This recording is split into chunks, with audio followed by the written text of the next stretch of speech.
Amén, gloria al Señor. Vamos a compartir la palabra en Colosenses, el capítulo 1, versos 20 al 23. El mensaje esta noche titula De enemigo a amigo de Dios. Qué hermoso, ¿verdad? Esa es una hermosa realidad que Cristo hizo por nosotros. Él nos transformó, Él nos cambió. Éramos enemigos y ahora somos amigos de Dios. Vamos a ir a la Escritura, por favor, acompáñenme. Colosenses 1, capítulo 1, una vez más. Reitero, el verso 20 en adelante. Dice, y por medio de él reconciliar consigo todas las cosas, tanto las que están en la tierra como las que están en los cielos, haciendo la paz mediante la sangre de su cruz. Y también a ustedes que en otro tiempo eran extranjeros y enemigos, tanto en sus pensamientos como en sus acciones, ahora los ha reconciliado completamente en su cuerpo físico, por medio de la muerte, para presentárselos a sí mismos santos, sin mancha e irreprensibles, siempre y cuando en verdad permanezcan cimentados y firmes en la fe, inamovibles en la esperanza del Evangelio que han recibido, el cual se predica en toda la creación debajo del cielo, del cual yo, Pablo, he llegado a ser ministro. Aquí tenemos una riqueza realmente muy grande para poder explorar esta noche, para entender estas palabras del apóstol Pablo en la carta a los Colosenses. Básicamente vamos a descubrir 5 aspectos sobre nuestra salvación. Somos salvos, estamos contentos de ser salvos, pero ¿saben qué significa el hecho de que seamos salvos? ¿Cuáles son las implicaciones que tiene nuestra salvación?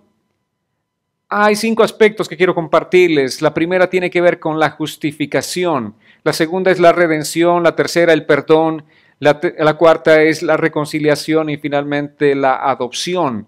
Todo eso implica nuestra salvación. Hemos sido justificados, redimidos, perdonados, reconciliados y adoptados. Se quedan así nomás tranquilos, no dicen, no se alegran, no se emocionan por eso. Todo eso es lo que Dios ha hecho por nosotros en la salvación, amados. ¿Qué es la justificación? ¿Cómo se manifiesta la justificación? En la justificación el pecador se presenta delante de Dios como el acusado. Uno es el acusado. Estamos ante ese estrado judicial como los acusados. Pero luego el juez hace algo maravilloso y nos declara justos sin culpa del cargo que se nos acusaba. Eso significa que somos justificados. Entre tanto, nosotros vivíamos en nuestros pecados, éramos esos acusados delante del juez. Pero a través de la obra de Cristo, nosotros fuimos declarados sin culpa. Ese juez del universo, en su estrado eterno, nos dijo que somos justos. Amén. Eso es algo realmente maravilloso. Dice la palabra en Romanos capítulo 5, verso 1. Así pues, justificados por la fe, tenemos paz con Dios por medio de nuestro Señor Jesucristo. Amén. Justificados, ¿por qué? Dice, por la fe. ¿Qué es lo que produce esta justificación? Trae paz a nuestras vidas con Dios. Tenemos paz con Dios, tenemos amistad con Dios. Y esto es posible solamente a través de un camino que es Jesucristo, a través de un medio que es Jesucristo, a través de un puente que es Jesucristo, a través de una puerta que es Jesucristo. No hay otra forma, no hay otro medio de llegar al Padre y de obtener la justificación, sino solamente a través de Jesucristo. Por eso somos cristianos, porque predicamos a Cristo. Vivimos por las palabras de Cristo, nuestro evangelio está centrado en Cristo, porque Él hizo la obra por nosotros, amados. La segunda cosa importante que les dije es la redención. En la redención el pecador está delante de Dios como un esclavo. Así éramos nosotros todos. Antes de conocer a Jesucristo éramos esclavos. ¿Esclavos de qué? Alguien dirá, yo no fui esclavo, siempre fui un hombre libre. Así como los mismos fariseos decían, esclavos nosotros, no, siempre éramos libres. Se olvidaron que eran esclavos en Egipto, pero igual dijeron, no, nosotros nunca fuimos esclavos.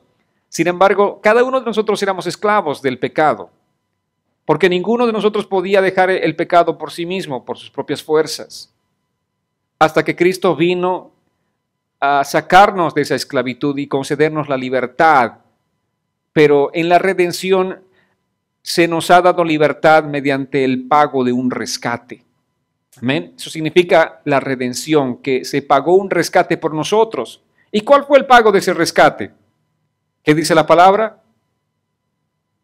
¿Cuál fue ese pago? ¿Cuánto se pagó? ¿Cuántos millones de dólares se pagó por el rescate nuestro?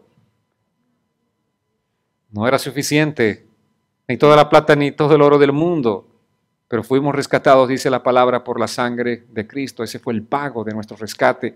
Vayamos a 1 Pedro capítulo 1, versos 18 y 19. 1 Pedro 1, 18 y 19.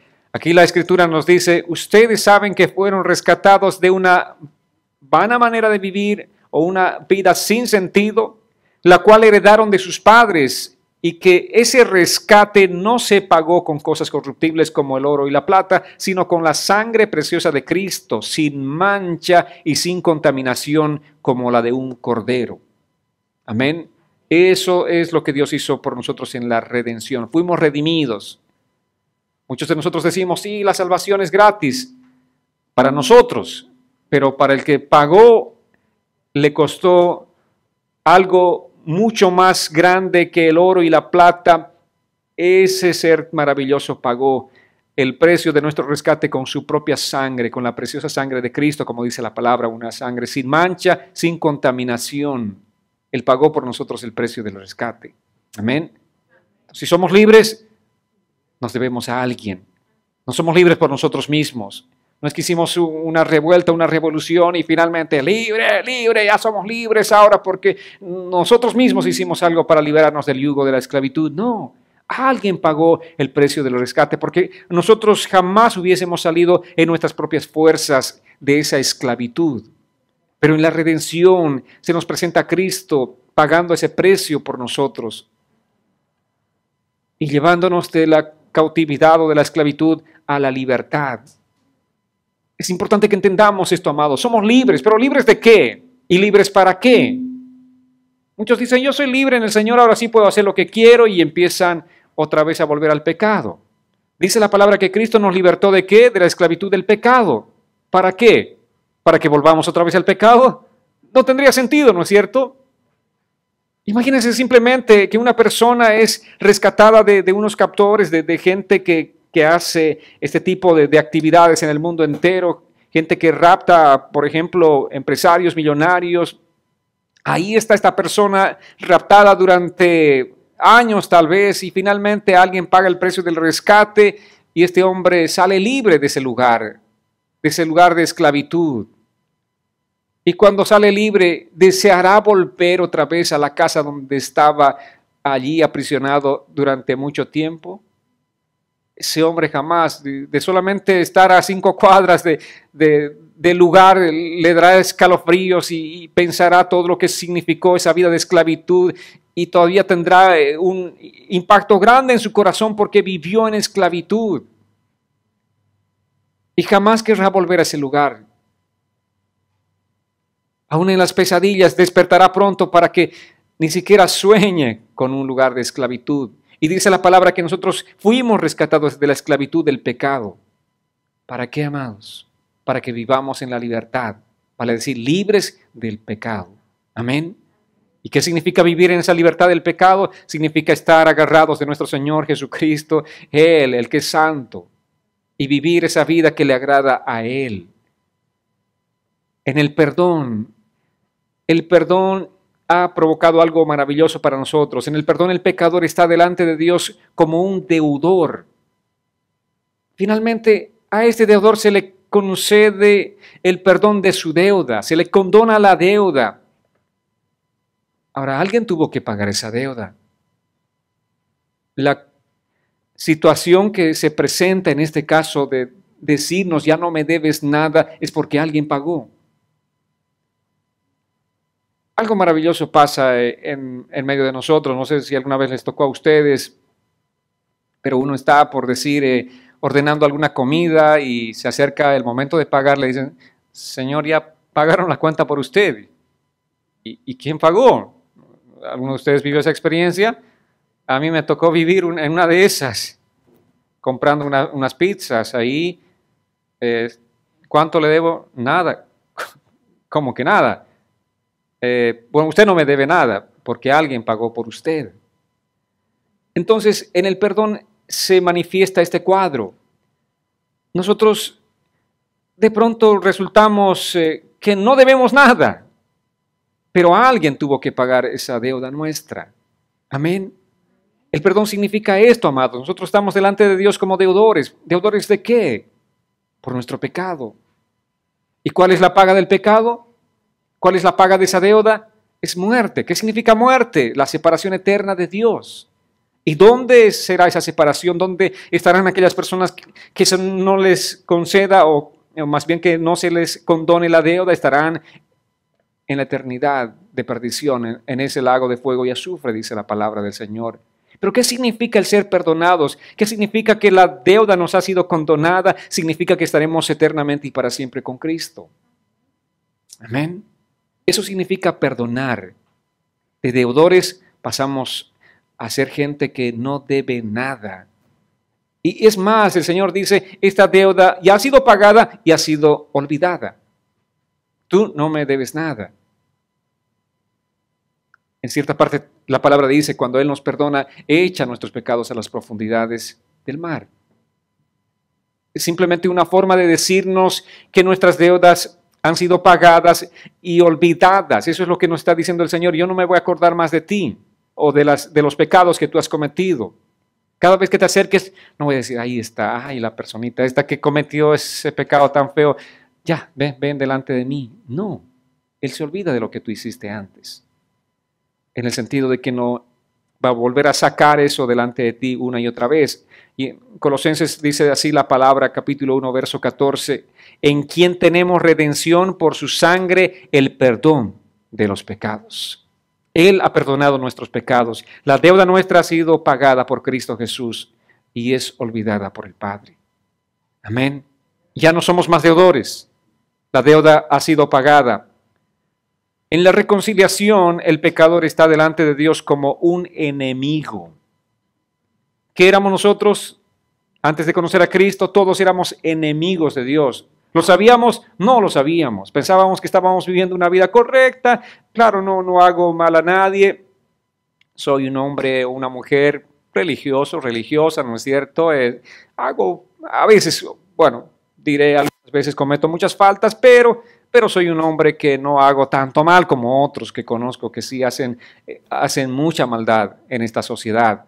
Entonces era nuestra forma de entender, de alguna manera presentarnos a nosotros mismos como que estamos eximidos, que estamos bien delante de Dios. Sin embargo, algo maravilloso pasó. En la reconciliación el pecador está delante de Dios como un enemigo, pero que se convierte en amigo debido a que Dios hace la paz con nosotros. ¿Y cómo la hace? Dice la palabra, vayamos a Colosenses 1:21. Y también a ustedes que en otro tiempo eran extranjeros y enemigos, tanto en sus pensamientos como en sus acciones, ahora los ha reconciliado completamente. ¿Quién nos ha reconciliado? El Señor nos ha reconciliado. ¿Qué éramos antes? Dice, éramos extranjeros, vale decir extraños, dice otra versión, totalmente extraños. Si alguien se te acerca y te dice mamá, y si te acerca un extraño y te dice mamá, ¿qué vas a decir tú? Este niño, estás confundido, ¿no? Yo no soy tu mamá, ¿verdad? Así éramos nosotros, podíamos acercarnos delante de Dios y decirle papá, ¿y qué nos decía Dios? Niño, tú eres un extraño, no te conozco. Amén. Éramos extraños y éramos enemigos. No solamente extraños, ¿no es cierto? Alguien puede ser extraño, ok, tú ignoras ese extraño. ¿Quién será este hombre o esta mujer? No sé quién es, que haga lo que bien le parece y yo no tengo nada que ver con esa persona. Pero aquí dice que éramos enemigos.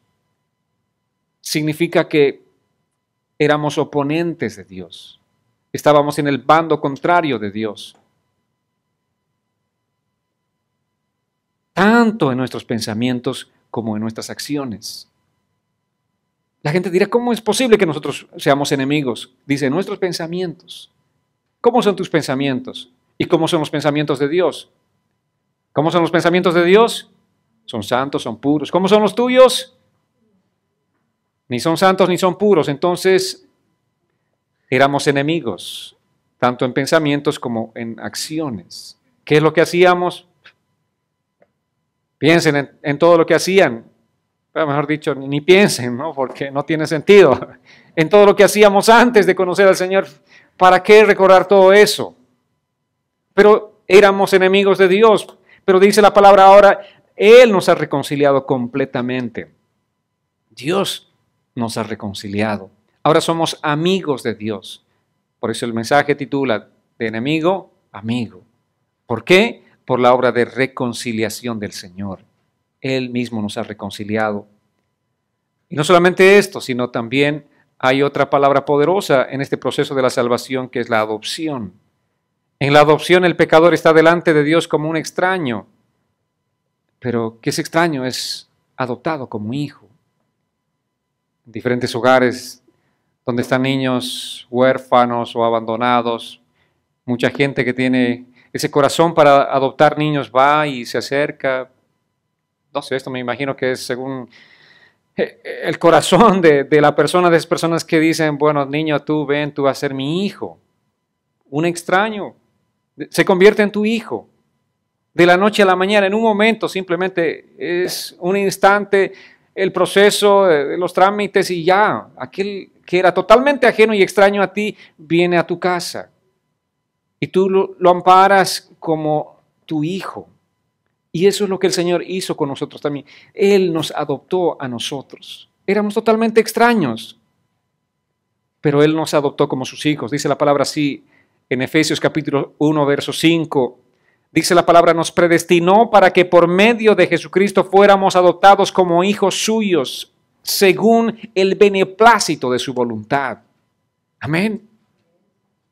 ¿Por qué fuimos adoptados como hijos? Porque Él lo deseó. Es así como les digo, como aquellos hombres y mujeres desean adoptar a alguien. También Dios, el Padre, a Él, dice en su beneplácito de su voluntad, Él deseó adoptarnos a nosotros como sus hijos. No sé si alguno de ustedes ha sido adoptado, pero debe ser una situación realmente de impacto y de mucha gratitud, ¿verdad? Y tal vez se preguntan si ustedes han sido adoptados por un padre natural, ¿no es cierto?, humano. Tal vez se preguntan, ¿por qué a mí? ¿Por qué me adoptaron a mí? Alrededor de mí habían 100 chicos, pero justo a mí. ¿Por qué? Así también nosotros nos preguntamos, ¿por qué a mí, Señor? Si hay millones de personas que están perdidas en este mundo. ¿Por qué a mí? ¿Qué dice la palabra? Por el beneplácito de su voluntad. Le plació llamarte a ti. Le plació adoptarte a ti. Entre millones de personas, a Él le plació. Amén. ¿Y cuál va a ser la actitud de tu corazón? Vivir toda la vida totalmente agradecido. Toda la vida tienes que vivir totalmente agradecido con el Señor. Amados, esto es realmente el Evangelio y esta es la salvación. En la salvación nosotros podemos entender toda esta riqueza de las cosas que Dios hizo por nosotros. Estuvimos delante de Dios como acusados y nos declaró justos. Estuvimos como esclavos y Él nos concedió la libertad. Estuvimos delante de Dios como deudores y Él perdonó aquella deuda. Estuvimos delante de Él como enemigos y nos hizo sus amigos. Estuvimos delante de Dios como extraños y Él nos hizo sus hijos. Todo esto implica la salvación. Amén. ¿Entienden ahora en qué consiste la salvación? Todo esto, esa riqueza tan grande, tan amplia de lo que el Señor hizo por nosotros, amados. El perdón trata con el fruto o los pecados de nuestras vidas que son perdonados por Dios, ¿verdad? Los pecados son los frutos, la manifestación, lo tangible, lo evidente. Y el pecado trata con esto, o el perdón más bien trata con esto, con el fruto, que son los pecados de nuestras vidas. Pero la redención, amados, trata con la raíz. ¿Qué es lo que lleva a dar esos frutos pecaminosos? Hay una raíz. Así como todo árbol da frutos. Si da frutos malos, si ustedes están enojados porque su árbol está dando frutos malos y todos los años van y cortan esos frutos. Pero ¿saben qué? Al siguiente año va a seguir dando malos frutos. ¿Cómo pueden liberarse totalmente de que ese árbol dé malos frutos? Vayan a la raíz y corten de la raíz ese árbol y ya no tendrán en su casa un árbol dando malos frutos. Amados, la redención trata con la raíz o con la condición de nuestra naturaleza.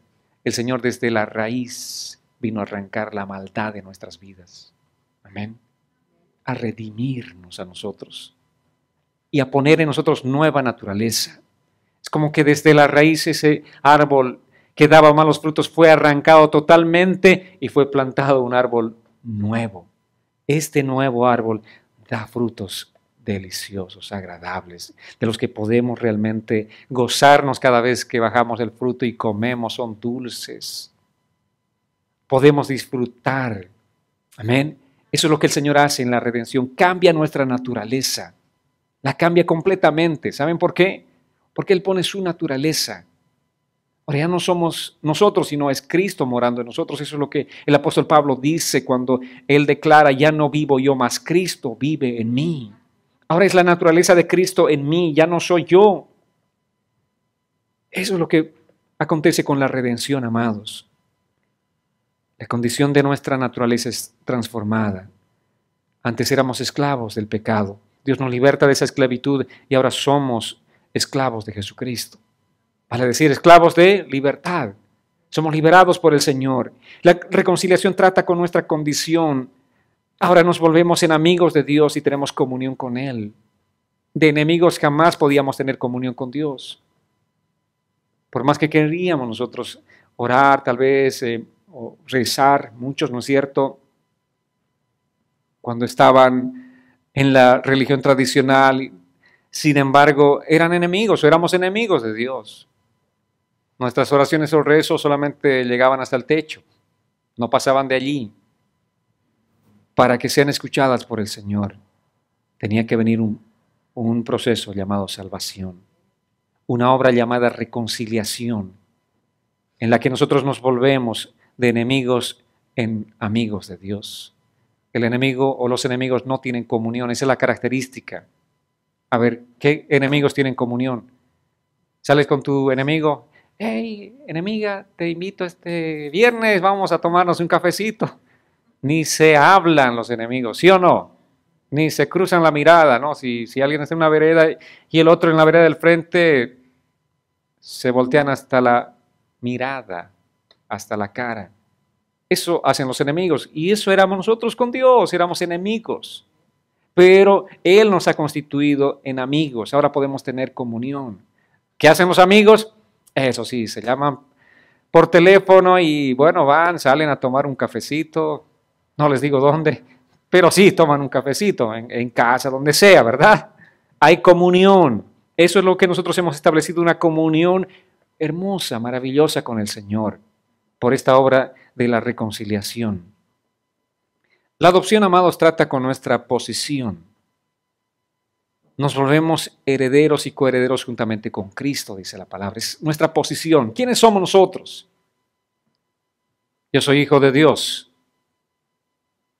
¿Amén? ¿Y qué eres tú?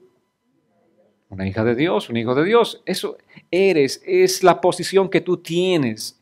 Porque a través de la adopción nosotros hemos llegado a ser hijos de Dios. Y como dice la palabra, somos herederos y coherederos juntamente con Cristo. Como hijos de Dios, ¿no es cierto? Tenemos derechos ahora. Vamos a heredar.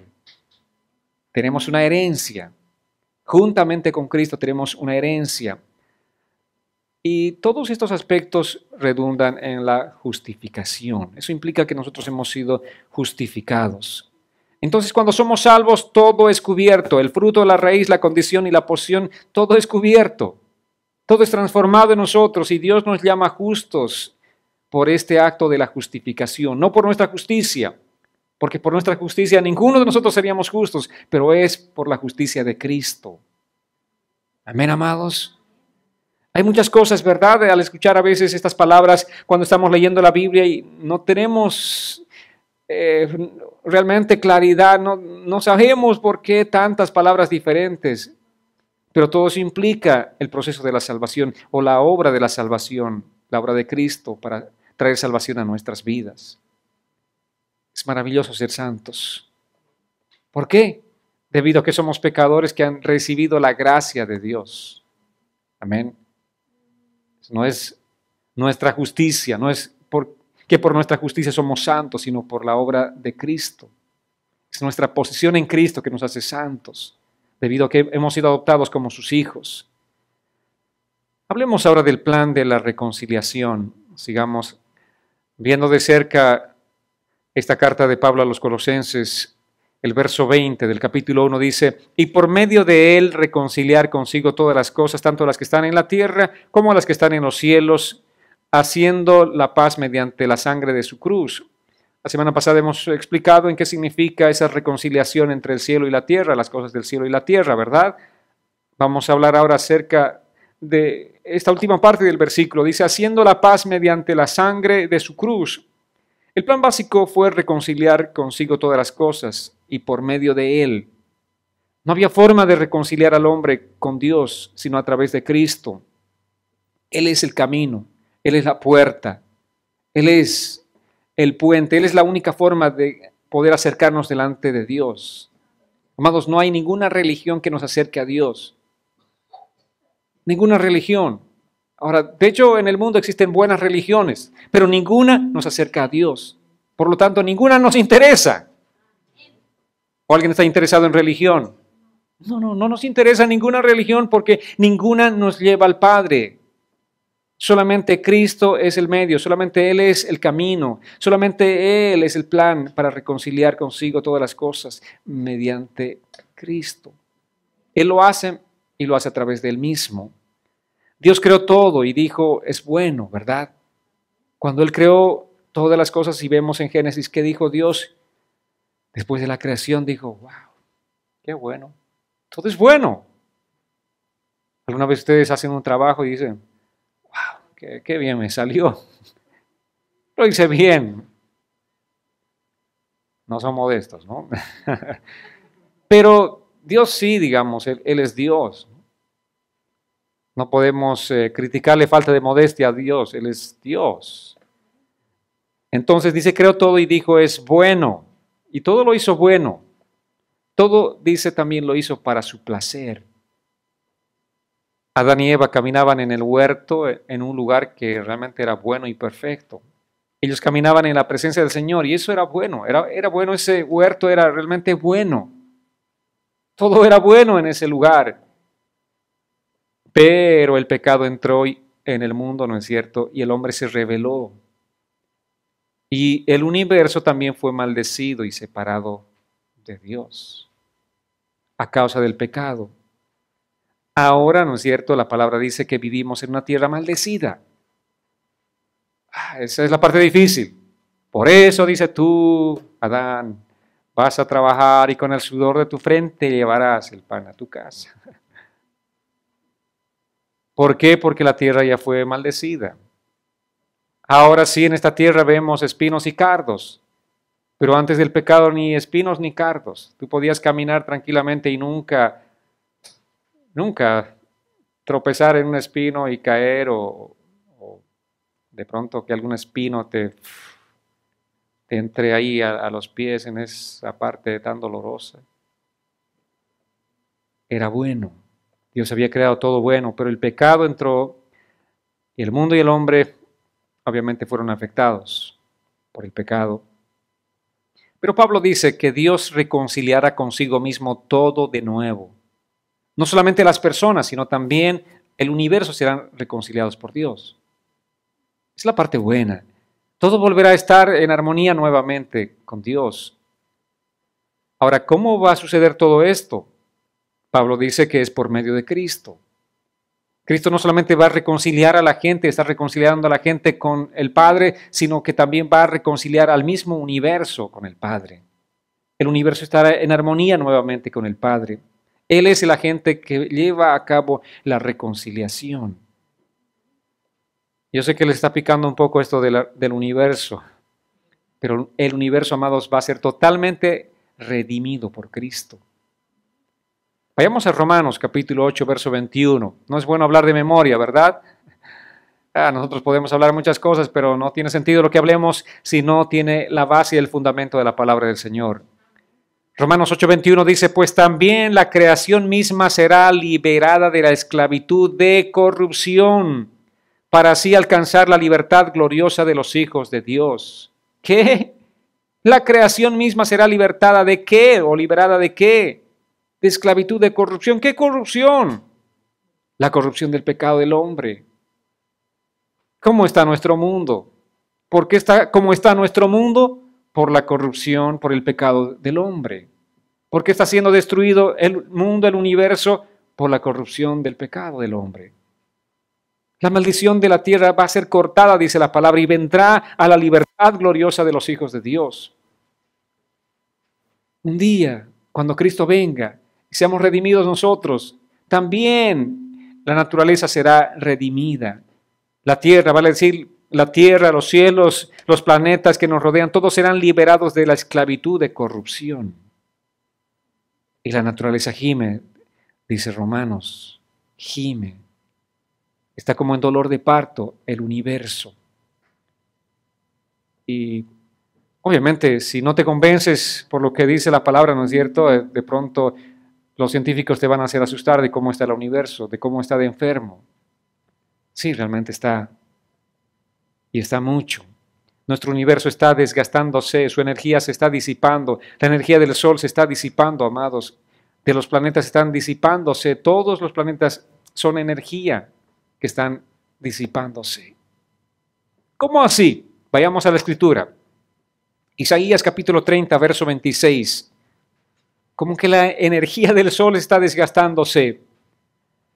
Dice la palabra así, capítulo 30, verso 26 de Isaías. El día que el Señor ponga una venda en la herida de su pueblo y cure la llaga que le causó, la luz de la luna alumbrará como la luz del sol, y la luz del sol alumbrará 7 veces más como la luz de 7 días. ¿Cómo era el sol en la creación? ¿Cómo volverá a ser? El sol brillaba 7 veces más de lo que brilla ahora. En la redención volverá a ser como antes. Pero, ¿qué es lo que afectó al sol? La palabra nos dice claramente que fue la corrupción, el pecado del hombre, el pecado que entró al mundo. Entonces, amados, aquí en la Escritura podemos ver que también el mundo, que también la creación entera está esperando la reconciliación con Dios para tener una existencia eterna, sin ninguna pérdida de energía, en este caso el sol, ni la luna, ni las estrellas. Volverá a ser como antes de la caída del hombre, antes de que el pecado entre a este universo. Y dice Pablo, es por Cristo que el universo entero va a regresar a Dios en la restauración. Es Cristo el que va a restaurar todo. No solamente la relación del hombre con Dios, sino también el universo entero será restaurado. Apocalipsis nos habla acerca de esto, ¿verdad? Un cielo nuevo, una tierra nueva. Dios va a crear todo nuevo. Va a haber una restauración completa. Pero sigamos en Isaías, capítulo 11, verso 6.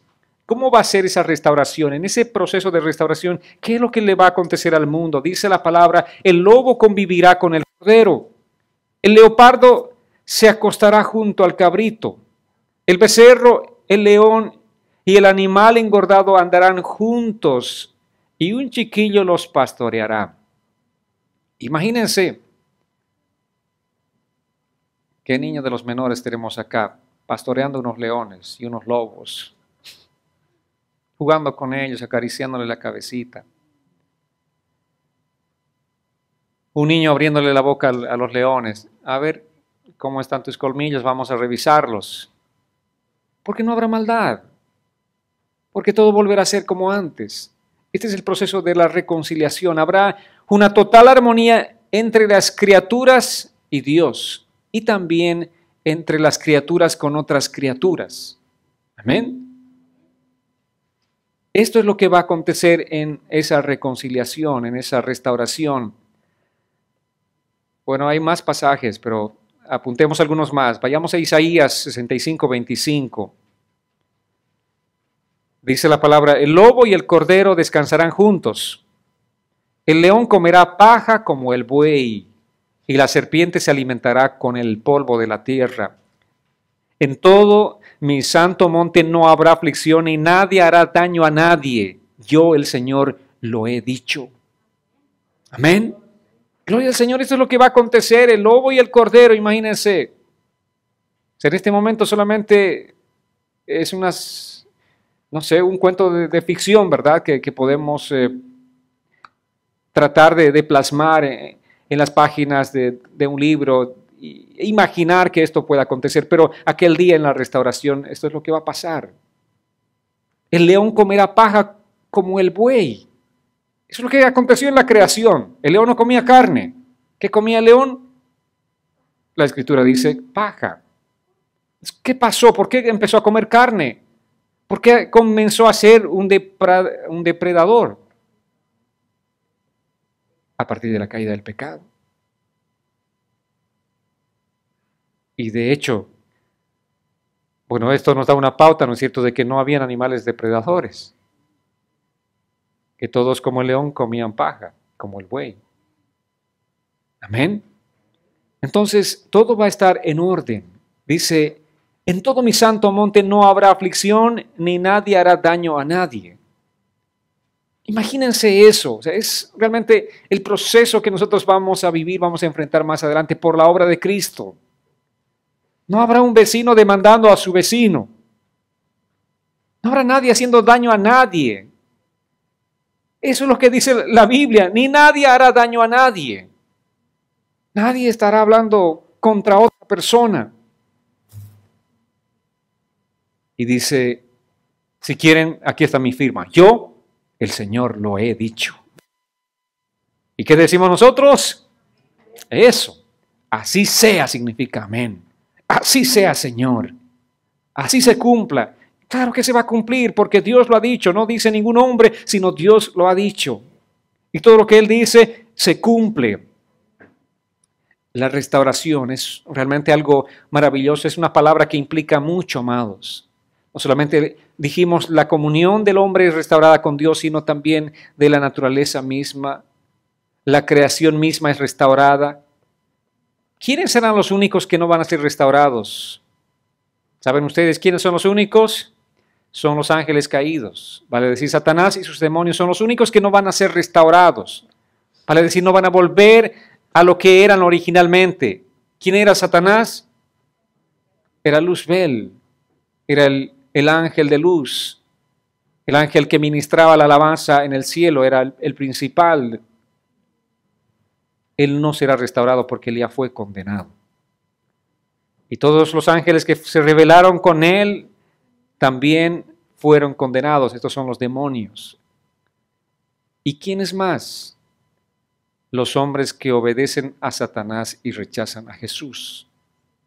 Y mueren así, en esa condición, rechazando a Jesús y obedeciendo a Satanás, siendo seducidos por Satanás. Para ellos no habrá más opción, no habrá más oportunidad de reconciliación. Para ellos simplemente lo que les espera es la condenación. Vayamos a Apocalipsis, capítulo 19, verso 20, dice, pero la bestia fue apresada y también el falso profeta que había hecho señales milagrosas delante de ella, con las que había engañado a los que recibieron la marca de la bestia y habían adorado su imagen. Estos dos fueron lanzados vivos a un lago de fuego que arde con azufre. Eso es lo que va a acontecer al final del tiempo. El lago de azufre es un lugar, es fuego físico, donde serán lanzados la bestia y el falso profeta. Y en Apocalipsis capítulo 20, verso 10 dice, el diablo que los había engañado fue lanzado al lago de fuego y azufre. Así como la bestia y el falso profeta, ahora también el diablo, Satanás, es lanzado al lago de fuego y azufre, donde estaban la bestia y el falso profeta. Y dice, y allí serán atormentados día y noche por los siglos de los siglos.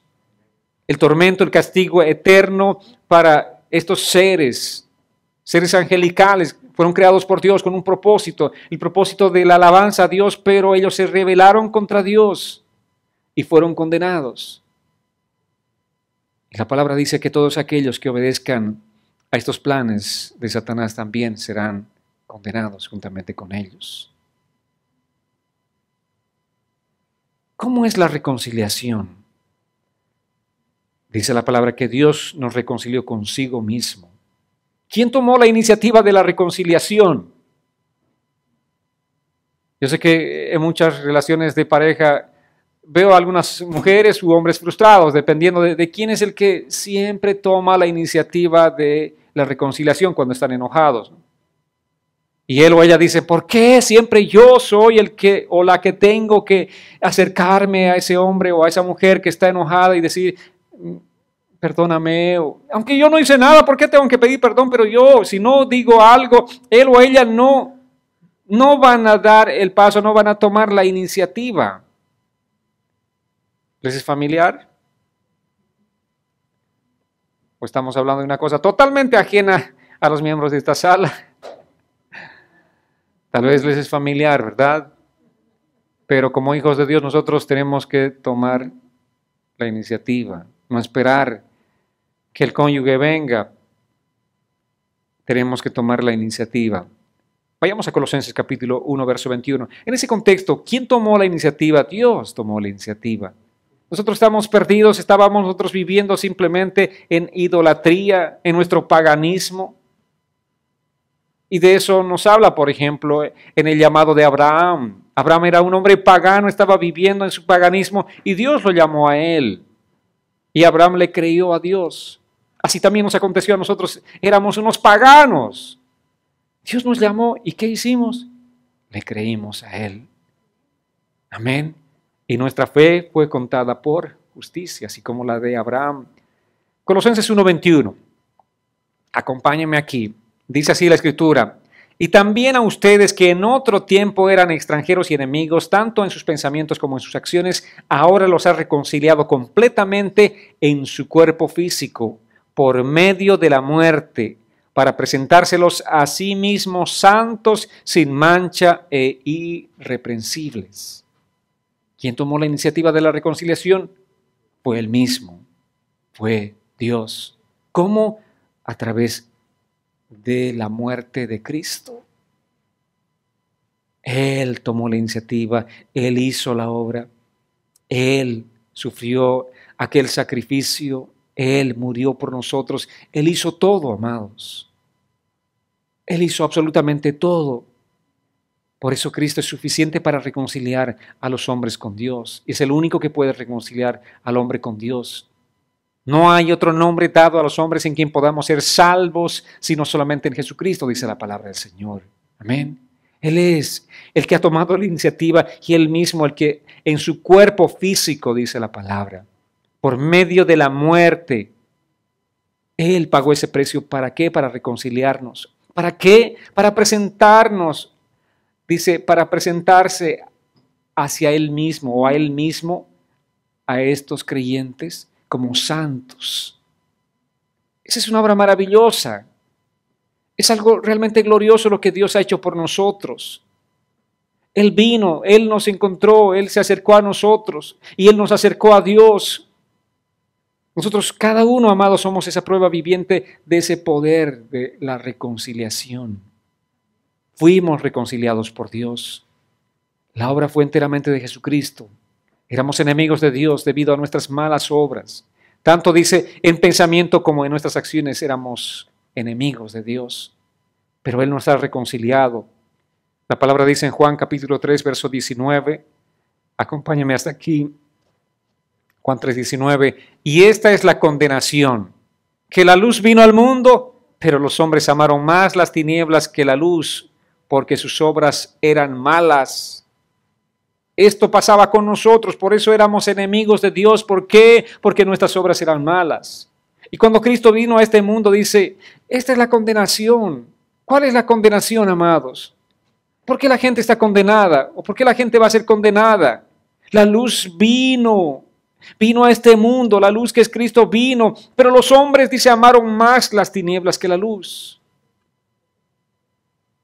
Si Él viene a este mundo, si Él está hablando a través de su palabra, está llamándonos al arrepentimiento, Él quiere sacarnos de la oscuridad, pero dice, nosotros amamos más las tinieblas que la luz, entonces, ¿qué más se puede hacer por la humanidad?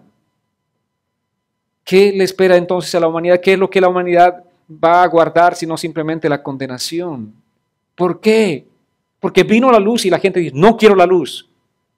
Vino la luz y dijo, apaguen las luces, apaguen. Yo anhelo la oscuridad, yo amo la oscuridad. Eso es lo que la gente hace. Aun cuando le estás predicando el evangelio, la gente dice, no, tanta palabrería, mucha palabra, mucha Biblia. Apaguen las luces. Yo quiero la oscuridad, yo amo la oscuridad. Aún hay gente en la misma iglesia. Pero pastor, usted tantos versículos que cita, ¿no sería suficiente un solo versículo y nos hable cosas alentadoras luego? ¿Cómo yo les voy a alentar, amados? La luz tiene que venir a sus vidas a través de la palabra del Señor. La luz, esa luz va a disipar la oscuridad que hay en nuestra mente a través de pensamientos que tenemos que son impropios, pensamientos que no corresponden a los pensamientos de Dios. La palabra dice, tenemos que renovar los pensamientos de nuestra mente. ¿Cómo nos renovamos? No solamente tenemos que echar fuera malos pensamientos, fuera, todo el tiempo estamos luchando, clamando, estamos guerreando, fuera malos pensamientos y zapateamos, fuera. Podemos hacer todo eso, ok, digamos que se van fuera. ¿Y qué pasa con tu mente? Si no lees la palabra del Señor, si no renuevas tu mente. ¿Saben cuál es el método más práctico de echar fuera los malos pensamientos? Es llenarte con la palabra del Señor. Simplemente es como vertir.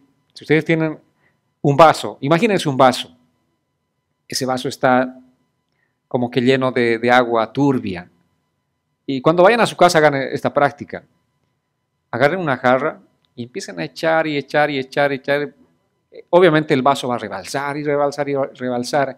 Después de un tiempo, digamos, cuando la jarra ya esté totalmente vaciada de agua, vean su vaso.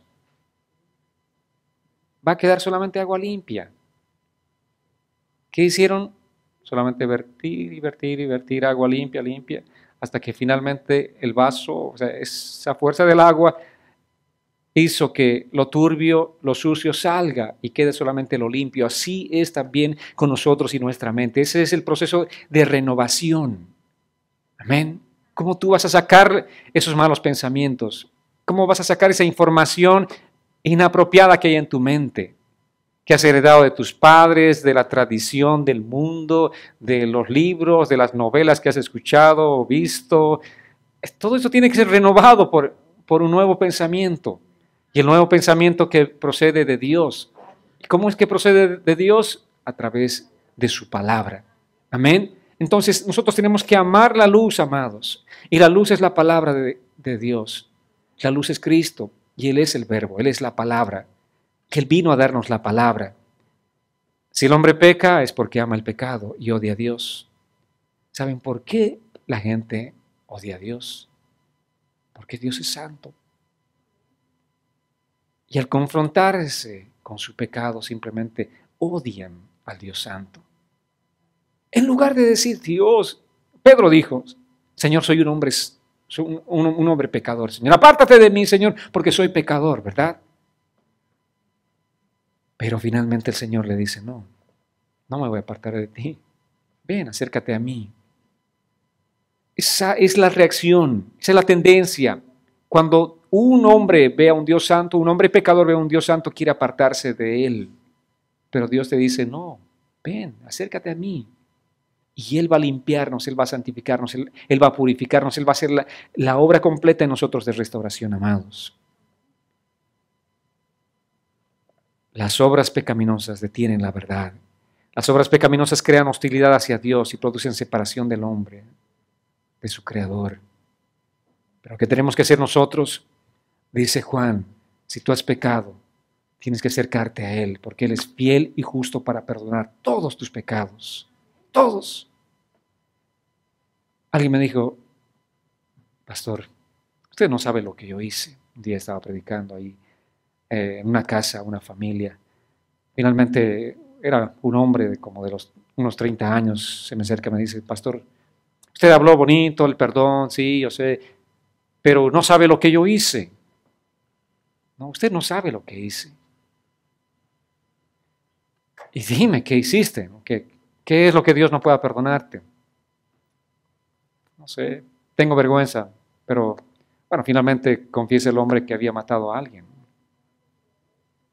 ¿Y Dios puede perdonarme eso? No creo. Entonces, es el pensamiento que la gente tiene. O sea, yo hice algo malo. Obviamente esto es algo malo, muy malo. ¿Cómo Dios va a perdonarme? Pero Dios dice que sí, puede perdonarte. Entonces, no importa quién seas, no importa lo que hayas hecho, Dios puede perdonarte. Dios puede restaurar eso. Tú tendrás que pagar tus consecuencias, ¿no es cierto? En este mundo, las consecuencias ante las leyes de este mundo, pero espiritualmente ser una persona nueva, ser una nueva criatura. No importa lo que hayas hecho, no importa tu pasado, Él puede hacer de ti una nueva criatura. Isaías capítulo 59, verso 2 dice, son las iniquidades de ustedes las que han creado una división entre ustedes y su Dios. Son sus pecados los que le han llevado a volverles la espalda para no escucharlos. ¿Qué pasa si obviamente somos hombres, mujeres que han pecado, ¿verdad? ¿Qué tenemos que hacer con esos pecados? No podemos escondernos como Adán y Eva quisieron hacer. Ellos quisieron esconderse. Lo que tenemos que hacer en lugar de escondernos, amados, es llevar delante del Señor, confesar esos pecados, porque dice la palabra que Él es fiel y justo para perdonar todos nuestros pecados. ¿Qué dice? Todos, excepto, no pone un excepto de algo, ¿verdad? Te perdono todo excepto, si Dios hubiese dicho excepto algo, estaríamos fundidos. Vale decir, sin esperanza. Amados, algo tiene que suceder con el pecado. Y nosotros somos el problema, no Dios. ¿Quién es el problema? ¿Tú o Dios? Puedes decir, yo soy el problema, no Dios. El pecado tiene que ser enfrentado. No podemos esconder el pecado, tiene que ser enfrentado. Y eso es lo que nos separa de Dios. Está bien, me gusta la iglesia, pero ya, usted habla mucho de pecado. Esa es la parte que no me gusta. No, el pecado tiene que ser enfrentado porque si el pecado no es resuelto, ¿qué pasa con nuestras vidas? Seguimos en la misma condición de separación. Hasta que tú no confieses el pecado, tu pecado delante de Dios, nada va a pasar en tu vida. Tú serás un hombre, una mujer religiosa, vendrás a la iglesia, serás fiel asistente, harás esto, lo otro, pero no va a pasar nada entre tu comunión con Dios y tú. Seguirán siendo enemigos. Seguirán siendo simplemente personas distanciadas. Pero cuando tú vienes delante de Dios y dices, sí, Señor, asumo, reconozco, soy pecador, soy pecadora. Señor, ¿qué puedo hacer con estos pecados? Y Él te dice, confiésalos y apártate de ellos. Entonces, ese es el pecado que es confrontado. Y al ser perdonado por Dios, tú te presentas como una persona justa. Ahora el Señor te dice, tú eres justo, justa. ¿Qué significa eso? No tienes culpa. Cuando te acercas delante de Él ya no eres responsable, no eres culpable de todo ese pecado, sino Dios te dice y te declara a ti un hombre, una mujer justo, justa. Y para que Dios me permita entrar a su presencia, tengo que ser transformado por Dios. Él tiene que perdonar mis pecados. 2 Corintios capítulo 5, versos 17 y 18. Es un pasaje que conocen muy bien. Dice así la Escritura, de modo que si alguno está en Cristo, ya es una nueva creación o es una nueva criatura. Atrás ha quedado lo viejo, ahora ya todo es nuevo. Y todo esto proviene de Dios, quien nos reconcilió consigo mismo a través de Cristo y nos dio el ministerio de la reconciliación. Amados, somos nuevas criaturas. Todo ahora es nuevo. Y la parte maravillosa en la palabra dice, y esto proviene de Dios. ¿De quién proviene la iniciativa de hacernos nuevas criaturas? ¿De nosotros o de Dios? Es de Dios, amados. Él nos reconcilió consigo mismo. Él es el ofendido. Va delante del ofensor para hacer las paces. Eso es lo que Dios hace con nosotros, lo que hizo con nosotros, nos reconcilió consigo mismo a través de Cristo.